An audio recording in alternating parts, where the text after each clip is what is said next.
مارے گا نہیں، بلکہ یہی کر سکتا ہے کہ تم ہم پر حکم لگا سکتا ہے۔ تو اس کے لیے بریلی موجود ہے، اشرفیہ موجود ہے۔ جو باتیں میں بولا ہوں اس جملے کو فتوی کی زبان میں نوٹ کرو اور اپنے مرکز میں چلے جاؤ۔ مرکز والا اگر اس کے خلاف کوئی حکم لگائے گا تو پورے ہندوستان میں جس چوراہے پہ مجھ کو لے کے جاؤ میں اس چوراہے پہ توبہ کرنے کو تیار ہوں، جہاں کو لے جاؤ، مگر یہ ہمت تو ہے نہیں، یہ طریقہ تو ہے نہیں۔ زندہ باد زندہ باد زندہ باد پائندہ باد۔ مفتی شہریار صاحب زندہ باد۔ مفتی شہریار صاحب قبلہ کی ایک ویڈیو حال میں بہت تیزی کے ساتھ وائرل ہو رہی ہے اور اس پر جو ہے کچھ پڑھے لکھے لوگ بھی اس میں شامل ہو گئے۔ انہوں نے اپنے علم سے کچھ بھی نہیں سمجھ پایا۔ ہاں آپ صحیح سن رہے ہو، مفتی شہریار جو بہار کی ہیں، جانتے ہو حال میں انہوں نے ایک بیان دیا جس میں کہا کہ کربلا کی 90% کہانی جھوٹی ہے۔ کچھ لوگوں کے پیٹ میں یہ بات ہضم نہ ہوئی اور انہوں نے اپنے علم کی الٹی کو کرنا شروع کر دیا۔ تو پھر بعد میں پتہ چلا کہ مفتی شہریار تو صحیح کہہ رہے ہیں، انہیں توبہ بھی کرنا پڑا۔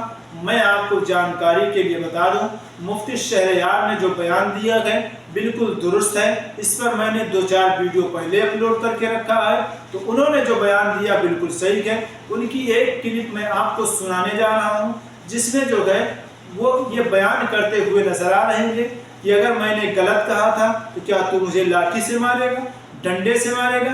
اگر تیرے پاس علم ہے تو بریلی موجود ہے، اشرفیہ موجود ہے، وہاں سے فتویٰ نکلا۔ اگر فتویٰ نکلتا ہے اور میں نے غلط کیا ہے تو جس چوراہے پر کہے گا میں توبہ کرنے کے لیے تیار ہوں، لیکن اس کے لیے علم ہونا چاہیے۔ بات تو صحیح ہے میرے پیارے، اس کے لیے علم ہونا چاہیے، ہمیں سمجھنا چاہیے، ہمیں سوچنا چاہیے۔ میں آپ کو بتا دوں، آج جو لوگ کربلا کے واقعات کو من گڑھت باتوں میں پیش کرتے گئے، لوگوں کو ہنسانے کے لیے، لوگوں کو خوش کرنے کے لیے، اس کے بارے میں، اور کون؟ رافضی، شیعہ، یہ لوگ جو ہے من گڑھت باتوں کو پیش کرتے ہیں۔ اس پر مفتی شہریار نے کہا تو کچھ لوگ بھڑک گئے، ان کے پیٹ میں یہ بات ہضم نہ ہوئی اور انہوں نے علم کی الٹی کو کرنا شروع کر دیا۔ تو میرے ناظرین وہ ویڈیو آپ دیکھیں جس میں مفتی شہریار صاحب بیان بازی کر رہے ہیں، اس کو دیکھیں، آپ بات خود سمجھ میں آ جائے گی کہ مفتی شہریار نے جو کہا وہ صحیح ہے یا جو آج لوگ کہہ رہے ہیں وہ صحیح ہے۔ تو میرے ناظرین، ہم کسی کو مار نہیں سکتے، کسی کو گالی گلوچ نہیں دے سکتے ہیں۔ میرے ناظرین، اگر ہمارے پاس علم ہے تو بریلی موجود ہے اور اشرفیہ موجود ہے۔ ہمیں مفتیان کرام سے فتویٰ نکالنا چاہیے، نکلوانا چاہیے اور اس کے بعد جو کہنا چاہیے کہ آپ توبہ کریں، آپ نے غلط کہا۔ میرے ناظرین، پہلے تو آپ ویڈیو دیکھیں، اس کے بعد ہم آپ سے بات کرتے ہیں۔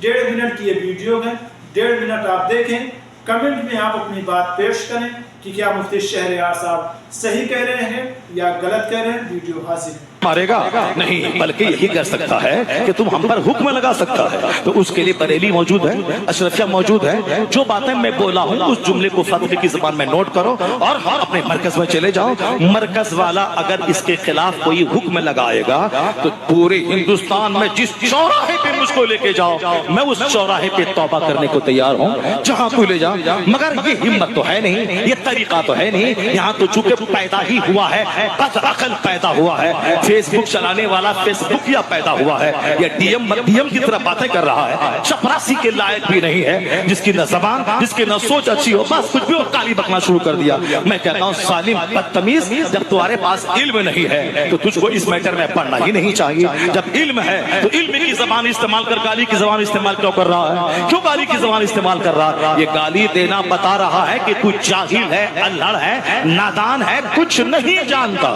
میں تو یہ پوز زبان استعمال کر رہا ہوں، نادان، جاہل، الہڑ، یہ پوز زبان ہے۔ اور تم نے جو زبان استعمال کیا ہے وہ تو تجھ کو معلوم ہے، یہ زبان تیری بتاتی ہے کہ تیرے سینے میں کیا ہے اور تیری سوچ میں کیا ہے اور تیری گھٹی میں کیا ہے۔ میں کہتا ہوں جب ہمارے مفتی موجود ہے، دارالافتاء موجود ہے، نہ کھانے کو پوچھ رہا ہے، تب وہ لوگ سمجھ گئے کہ معاملہ خراب ہو گیا ہے، تب وہ لوگ وہاں سے کوفہ سے چلے اور مدینہ پہنچ گئے۔ کیسی بھائی، میں امید کرتا ہوں آپ نے ویڈیو کو بغور سماعت فرما لیا ہوگا۔ مفتی شہریار صاحب نے کیا کچھ کہا اسے آپ نے سن لیا ہوگا۔ تو میں آپ کی جانکاری کے لیے بتا دوں، کہ ہمیں اس وقت تک کسی کے اوپر ٹپڑی نہیں کرنا چاہیے، کسی کے اوپر الزام نہیں لگانا چاہیے جب تک ہمیں صحیح معنوں میں اس چیز کا علم نہ ہو جائے۔ ہاں، پہلے تو مفتی شہریار صاحب کے بیان کو سننا چاہیے، پھر اسے سمجھنا چاہیے کہ مفتی شہریار صاحب قبلہ نے کیوں ایسا کہا، پھر اس کے بعد ہمیں ٹپڑی کرنا چاہیے۔ کچھ لوگوں نے ٹپڑی کی اور اس کے بعد وہ توبہ کرنے لگے، تو میرے بھائی یہ مشہور ہونے کے لیے ایسا کام کرنا چھوڑ دو۔ تم جو ہے نائب رسول ہو، تمہیں آقا کریم صلی اللہ تعالی وسلم نے اپنا نائب کہا ہے، تم دوسرے کے اوپر الزام مت لگاؤ۔ اور مفتی شہریار کا جو بیان ہے وہ بالکل درست ہے، بالکل درست ہے، اس میں کوئی شک و شبہ کی گنجائش نہیں ہے۔ مفتی شہریار کا جو مقصد ہے وہ آج کے دور کے رافضیوں کا ہے اور جو ہے شیعوں کا ہے، اس لیے کہ یہ لوگ اپنی کتابوں میں من گڑت باتوں کو پیش کرتے ہیں لوگوں کو ہنسانے کے لیے، لوگوں کو رلانے کے لیے۔ اس وجہ سے مفتی شہریار صاحب قبلہ نے کہا تھا، مفتی شہریار کا مقصد یہ نہیں تھا کہ کربلا کے سارے واقعات جھوٹے ہیں، اگر جھوٹے ہیں تو پھر علامہ امام جلال الدین سیوطی کی وہ کتاب اٹھاؤ، جو ہے حدیث کی کتابیں اٹھاؤ اور بزرگان دین کے مقالے اور ان کی کتابیں اٹھاؤ، تو پتہ چلتا ہے کہ مفتی شہریار صاحب کا مقصد یہ نہیں تھا، بلکہ مفتی شہریار کا مقصد یہ تھا کہ جو آج کے دور میں یہ لوگ من گڑت باتوں کو پیش کرتے ہیں۔ الحمدللہ الحمدللہ ثم الحمدللہ، کربلا کے سارے واقعات سچے ہیں، اس میں کوئی شک نہیں ہے۔ میرے ناظرین، ہمیں سمجھنا چاہیے، اور جو ہے اگر کوئی عالم دین، کوئی عالم جو ہے کسی چیز کے اوپر ٹپڑی کرتا ہے تو سب سے پہلے اس کے بیان کو سنو، پھر اس کے بعد دارالفتاء میں کمپلین کرو، وہاں سے اگر کوئی فتویٰ رائج ہوتا ہے تب اس پر الزام لگاؤ، ورنہ کسی کے اوپر ایسے الزام لگانا سراسر غلط ہے، جیسا کہ مفتی شہریار صاحب قبلہ پر لگایا گیا ہے۔ اور اپنے ان اسٹیجوں کے ذریعے، مطلب ان کے اسٹیجوں سے تم جو ہے گالی گلوز اور دوسرے کو اوپر الزام لگانا چھوڑ دو۔ یہ اسٹیج ہمیں الزام لگانے کے لیے نہیں ملے ہیں، بلکہ یہاں سے جو ہے اسلام کی پہچان اور اسلام کے بارے میں بیان کرنے کے لیے یہ اسٹیج ہمیں ملا ہے۔ یہاں سے ہم اپنی شہرت نہ کمائیں، بلکہ یہاں سے ہم اللہ و رسول کو